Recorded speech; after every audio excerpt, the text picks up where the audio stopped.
जय हिंद साथियों, मैं प्रदीप निषाद स्वागत करता हूं आप सबका आपके अपने YouTube channel the achievers vision पर। इस वीडियो में हम लोग बात करने वाले हैं यूपी ट्रिपल एससी जेई 2024 जो अभी रिसेंटली 12 जनवरी 2026 को हाई कोर्ट का डिसीजन आया है उसके बारे में। जैसे कि आप सबको पता चल गया होगा कि जो 10 दिसंबर 2025 को डिप्लोमा वर्सेस बीटेक का जो केस चल रहा था उसमें जो हाई कोर्ट का डिसीजन था उसके जजमेंट में पैराग्राफ 2 और पैराग्राफ 3 में कुछ रिटन मिस्टेक हो गई थी। जजमेंट में उसी रिटन मिस्टेक को सुधार करने के लिए यूपी ट्रिपल एससी आयोग ने स्वयं ही एक रिव्यू पिटीशन फाइल की जो कि 6 जनवरी 2026 को फाइल की गई थी और 12 जनवरी 2026 को इस रिव्यू पिटीशन पे सुनवाई भी हो गई और एक ही हियरिंग में इस पे फाइनली जजमेंट भी आ गया, यानी कि जो उसमें मिस्टेक हुई थी उसे सुधार कर दिया गया है। तो अब बात करते हैं कि ये मामला क्या था। जैसा कि आपकी यूपी ट्रिपल एससी जेई 2024 की वैकेंसी जब से आई हुई है तब से डिप्लोमा और बीटेक में कोर्ट केस चल रहा है। बीटेक वाले ये चाह रहे थे कि इस वैकेंसी में उन्हें भी पार्टिसिपेट करने को मिले, तो वो लोग हाई कोर्ट गए लेकिन उन्हें वहां रिलीफ नहीं मिली और वो लोग सुप्रीम कोर्ट गए तो वहां से उन्हें अप्लाई करने के लिए अलाउ कर दिया गया था। लेकिन आवेदन करने के लिए जो उन्हें अलाउ किया गया था उसमें भी ये शर्त थी कि इस पे अंतिम निर्णय जो हाई कोर्ट देगा उसी के अनुसार आपकी आगे की प्रक्रिया होगी। जब हाई कोर्ट ने 10 दिसंबर 2025 को इसमें अपना निर्णय सुनाया तो उन्होंने इससे बीटेक वाले साथियों को बाहर कर दिया और अब इस वैकेंसी में सिर्फ और सिर्फ डिप्लोमा के साथी ही बचे हुए हैं। तो ये गुड न्यूज तो आपको पहले मिल ही चुकी थी 10 दिसंबर 2025 को। लेकिन हाई कोर्ट के इस जजमेंट में जो डिप्लोमा वालों के पक्ष में आया हुआ था इसमें कुछ टाइपिंग मिस्टेक हो गया था जिससे यूपी ट्रिपल एससी आयोग थोड़ी अनिश्चितता में था। आयोग ने स्वयं ही रिव्यू पिटीशन दाखिल करके और इस जजमेंट में जो त्रुटियां थी उसको सुधार करने के लिए पहल की और सुधार करवाया भी। अब इससे एक चीज तो यह साफ हो जाती है कि जब 10 दिसंबर 2025 को आपका जजमेंट आया था आयोग तब से ही कहीं ना कहीं इस वैकेंसी को लेकर सक्रिय हो गया है।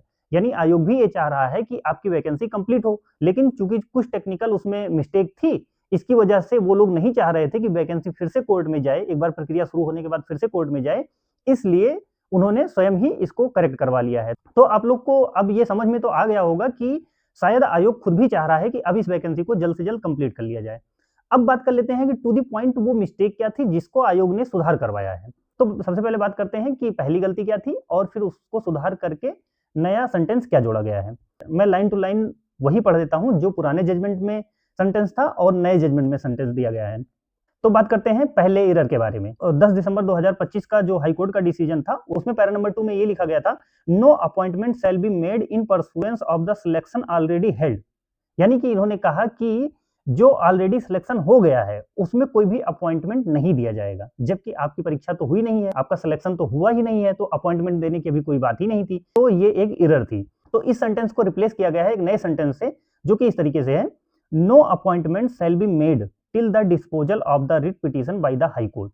यानी कि अब नया सेंटेंस जो हो गया है वो ये कह रहा है, यानी कोई भी अपॉइंटमेंट तब तक नहीं दिया जाएगा जब तक कि ये रिट पिटीशन हाई कोर्ट के द्वारा डिस्पोज नहीं की जाएगी। तो जैसा कि आप सबको पता होगा कि 10 दिसंबर 2025 का जो निर्णय आया था उस निर्णय में स्वयं ये मेंशन था कि इससे रिलेटेड अभी जो भी अंतरिम आदेश पारित किए गए हैं या जो भी कोर्ट केस चल रहे हैं वो सब निरस्त कर दिए जाते हैं जब तक कि कोई फ्रेश केस नहीं फाइल किया जाएगा। तो यानी कि इससे रिलेटेड जो भी मामला था वो पहले से डिस्पोज ऑफ हो चुका है। तो ये तो रही पहली मिस्टेक। अब बात करते हैं सेकंड मिस्टेक की। जो निर्णय 10 दिसंबर 2025 को आया था उसमें पैरा नंबर 3 में ये सेंटेंस लिखा हुआ था, the selection was completed but the select list was not announced, since the select list was not announced no appointment has been made. अब इसमें देखिए लिखा है द सिलेक्शन वाज कंप्लीटेड, तो आपका सिलेक्शन कंप्लीट ही नहीं हुआ था और उन्होंने कहा कि इसमें सिलेक्ट लिस्ट नहीं अनाउंस की गई है और कोई अपॉइंटमेंट नहीं दिया जाएगा। तो जब आपका सिलेक्शन हुआ ही नहीं है और सिलेक्ट लिस्ट अनाउंस नहीं हुई है तो अपॉइंटमेंट की तो कोई बात है ही नहीं। तो इस तरीके से यहाँ भी मिस्टेक थी। अब आयोग ने इसे रिप्लेस करने के लिए क्या सजेस्ट किया था, the selection is under way and no appointment has been made. यानी सिलेक्शन अभी अंडर वे है और कोई अपॉइंटमेंट नहीं किया गया है। सही बात है कि अभी आपकी परीक्षाएं ही नहीं हुई हैं तो सिलेक्शन की बात ही नहीं है और कोई अपॉइंटमेंट नहीं हुआ है। तो इस तरीके से जो दोनों मिस्टेक थी उसको अब सुधार कर लिया गया है। तो इस तरीके से 10 दिसंबर 2025 के निर्णय में जो कि डिप्लोमा के फेवर में आया था उसमें जो दो त्रुटियां थी उसको सुधार कर लिया गया है और अब आगे आयोग के लिए रास्ता साफ हो गया है कि अगर वो इस वैकेंसी को आगे बढ़ाते हैं तो अब इन मिस्टेक्स की वजह से बीटेक वालों को कोई नया अवसर नहीं मिलेगा कोर्ट केस करने का और इसकी वजह से ये वैकेंसी अब आगे कोर्ट में नहीं फंसेगी। अगर आप लोग सोचें तो आयोग ने आप ही के फेवर में ये स्टेप उठाया है और कहीं ना कहीं ये पता चल जाता है कि इस वैकेंसी को लेके आयोग भी सीरियस है और वो भी चाहते हैं कि ये वैकेंसी पारदर्शी तरीके से जल्द कंप्लीट हो और आप लोगों को सिलेक्शन मिले। अभी की स्थिति को देखते हुए तो यही कहा जा सकता है कि आयोग इच्छुक है इस भर्ती को आगे बढ़ाने में। अब जो इसमें कोर्ट का केस था वो पूरी तरीके से साफ हो चुका है। जो अंतरिम राहत पहले बीटेक वालों को मिली थी, जिसके थ्रू उन्होंने आवेदन किया था, वो हाई कोर्ट के 10 दिसंबर 2025 के आदेश के बाद निरस्त ही हो चुका है। तो बीटेक वालों को कोई इशू नहीं है और हाई कोर्ट ने स्वयं भी कहा है कि अगर अब इसमें कोई फ्रेश पिटीशन फाइल की जाएगी तभी इस पे सुनवाई की जाएगी, अदरवाइज अब इस वैकेंसी से रिलेटेड कोई भी कोर्ट केस पेंडिंग नहीं है। अब सारा का सारा मामला आ गया है आयोग के पास। तो आयोग जितना जल्दी चाहेगा आप लोगों का एग्जाम कंडक्ट करवा सकता है और जो उन्होंने ये पहल की है, इसको देखते हुए तो यही लग रहा है कि वो लोग खुद सीरियस हैं कि इस वैकेंसी को अब आगे बढ़ाया जाए। अब सबसे बड़ा क्वेश्चन आप लोग का ये होगा कि अब एग्जाम कब तक होगा? जब कोई कोर्ट केस नहीं है और अब कोई भी पेंडिंग मामला नहीं बचा है, तो अब ये एग्जाम कब तक होगा और हम लोग को अपनी तैयारी किस तरीके से करनी चाहिए? तो सबसे पहले बात कर लेते हैं एग्जाम कब तक होगा। इसके बारे में कोई भी क्लियर नहीं बता सकता है सिवाय आयोग के। आयोग ही इसके बारे में बता सकता है कि एग्जाम कब तक होगा। मुझे ऐसा लगता है कि अब जनवरी तो ऑलमोस्ट कंप्लीट होने वाला है, फिर फरवरी और मार्च बच रहा है। अगर आपका एग्जाम मार्च तक हो गया तो हो जाएगा, नहीं तो अप्रैल में फिर चुनाव होगा, तो बहुत मुश्किल है अप्रैल में एग्जाम होना और फिर हो सकता है आपका एग्जाम जो हो वो मई में हो। तो मुझे ऐसा लगता है कि आपका एग्जाम जो है वो मार्च तक या फिर मई में होना चाहिए। लेकिन मेरा मानना है कि अब आप लोग को एक बार यूनाइट होके आयोग जाना चाहिए और आयोग से संपर्क करना चाहिए और उनको अपनी समस्याओं के बारे में अवगत कराते हुए ये जानने का प्रयास करना चाहिए कि सर हम लोग का एग्जाम कोर्ट केस की वजह से इतना डिले हो चुका है, अब सारी चीजें रिजॉल्व हो गई हैं, तो अब हम लोग का एग्जाम कब तक होगा और आप हमें कोई एक टेंटेटिव डेट बताइए, उसी हिसाब से हम लोग अपनी तैयारी को और बेहतर कर पाएं और हमारे दिमाग में जो तनाव है इस वैकेंसी को लेके वो दूर हो सके। अब आपकी जो मदद कर सकता है वो आयोग ही कर सकता है। तो मैं तो यही कहूंगा कि अब चीजें आपके फेवर में हैं तो एक बार आप लोग प्रयास करिए और आयोग जाके संपर्क करिए। अगर वहां से कुछ क्लेरिफिकेशन मिल जाता है, वो लोग बहुत स्पष्ट डेट आपको नहीं बताएंगे कि हम इस दिन पेपर करवा लेंगे, लेकिन हाँ आपको एक टेंटेटिव डेट जरूर मिल सकती है, महीने के बारे में जानकारी हो सकती है कि किस महीने में आपका एग्जाम हो जाएगा। तो आप लोग एक बार प्रयास करिए। तो ठीक है साथियों, अब सारी चीजें आपके फेवर में हुई है, कोर्ट केस को लेके भी आपको परेशान होने की कोई जरूरत नहीं है क्योंकि इससे रिलेटेड कोई भी केस अब पेंडिंग नहीं है। हाँ एक चीज और है कि अगर कोई केस फ्रेश फाइल कर भी दिया जाता है तब भी आप लोग मत परेशान होइए, आप लोग अपनी तैयारी में लगे रहिए क्योंकि अल्टीमेटली जो लोग एग्जाम में परफॉर्म करेंगे सिलेक्शन उन्हीं का होगा। आप लोग कोर्ट का अपडेट भी जानते रहिए अगर कुछ नया केस होता है और उसके साथ साथ अपनी तैयारी में जरूर लगे रहिए क्योंकि अल्टीमेटली जो आप एग्जाम में परफॉर्म करके आएंगे उसी के बेसिस पे आपका चयन होना है।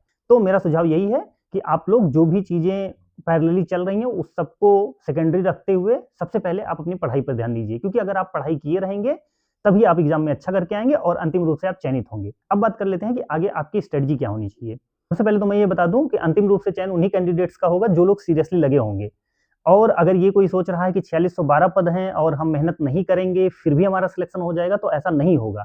अब आप लोग का अगला क्वेश्चन ये होता है भैया कट ऑफ कितनी जा सकती है? तो कट ऑफ ऐसे आप प्रिडिक्ट नहीं कर सकते हैं। कट ऑफ कई चीजों पर डिपेंड करता है, उसके पीछे कई फैक्टर होते हैं जैसे पेपर का लेवल, स्टूडेंट कितने पार्टिसिपेट कर रहे हैं, इन सब चीजों पर डिपेंड करता है। फिर भी आप ये मान के चलिए 70 या फिर 70 से अधिक जो भी स्कोर कर लेगा वो अपने आप को सुरक्षित मान के चलेगा।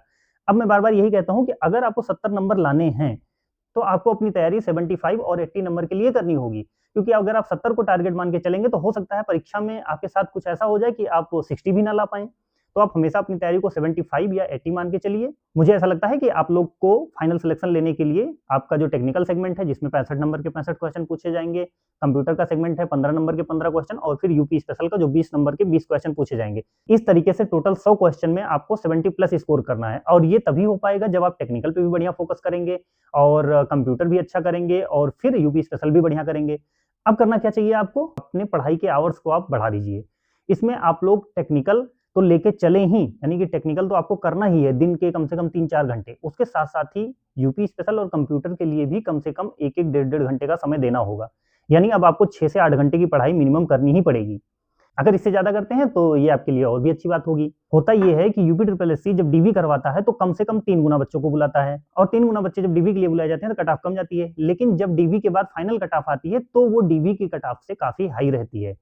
तो आपको अभी से सतर्क रहना होगा कि आप डीबी करवाने के लिए नहीं तैयारी कर रहे हैं, आप फाइनली सिलेक्ट होने के लिए तैयारी कर रहे हैं। इसी हिसाब से तैयारी करें। आप लोग कंप्यूटर पे भी ध्यान दें, यूपी स्पेशल पे भी ध्यान दें और टेक्निकल पे तो ज्यादा ही ध्यान दें क्योंकि टेक्निकल 65 नंबर का है, सबसे ज्यादा वेटेज इसी का है और जो लोग टेक्निकल में अच्छा करेंगे उनके सफल होने का चांस भी ज्यादा होगा। तो ठीक है साथियों, हमने टेक्निकल की तैयारी, यूपी स्पेशल की तैयारी और कंप्यूटर की तैयारी के लिए अलग से वीडियो बनाए हुए हैं, आप लोग जाके उसको देख सकते हैं। जिन लोगों ने नहीं देखा है आपको उससे निश्चित ही कुछ ना कुछ मदद जरूर मिलेगी। उसमें आपको रिसोर्सेस के बारे में, बुक लिस्ट के बारे में और पढ़ाई कैसे की जाए इसके बारे में बताया गया है। तो आप लोग अपनी तैयारी पे लगे रहिए और आप किसी तरीके का कोई तनाव ना लीजिए। हाँ, एक बार आप आयोग ज़रूर संपर्क करिए और एक निश्चित डेट आयोग से मिल जाए, इसके लिए प्रयास करिए। और इसके साथ-साथ ही आपके जो भी अन्य एग्ज़ाम आने वाले हैं, आप उस पे भी फ़ोकस ज़रूर करते रहिए। जैसे रेलवे जेईई का एग्ज़ाम आने वाला है, क्योंकि एक एग्ज़ाम के भरोसे बैठे रहना अच्छी बात नहीं है। आप जब लगे रहेंगे, मेहनत करते रहेंगे, सिलेबस पे आपकी पकड़ रहेगी, तो आप जो भी एग्ज़ाम देंगे, आपका क्लियर हो जाएगा। बाकी अगर आपको कोई डाउट होता है या अगर आपको ये लगता है कि टेक्निकल के जो आपके 11 सब्जेक्ट हैं, उसमें से जो एक-एक सब्जेक्ट है, उसकी तैयारी की रणनीति क्या होनी चाहिए या उसके लिए हम किस तरीके से पढ़ाई करें? आप अगर आप चाहेंगे तो मैं इस पे सब्जेक्ट वाइज़ वीडियो बना दूँगा, तो कमेंट बॉक्स में ज़रूर लिखिएगा कि क्या आप लोग टेक्निकल के अलग-अलग सब्जेक्ट को कैसे तैयार किया जाए, इसके बारे में वीडियो चाहते हैं। मैं 2-4 सब्जेक्ट के बारे में बता दूँगा, तो आप अगर उसको फ़ॉलो करते हुए अपनी तैयारी करेंगे, तो कम समय में आप टेक्निकल में अच्छा स्कोर कर सकते हैं। जैसा कि आपको पता होगा, मैंने भी डिप्लोमा और बीटेक किया हुआ है, तो मुझे टेक्निकल के बारे में एक ठीक-ठाक अंडरस्टैंडिंग है कि उसकी तैयारी कैसे किया जाए और लॉन्ग टर्म तक उसे याद कैसे रखा जाए।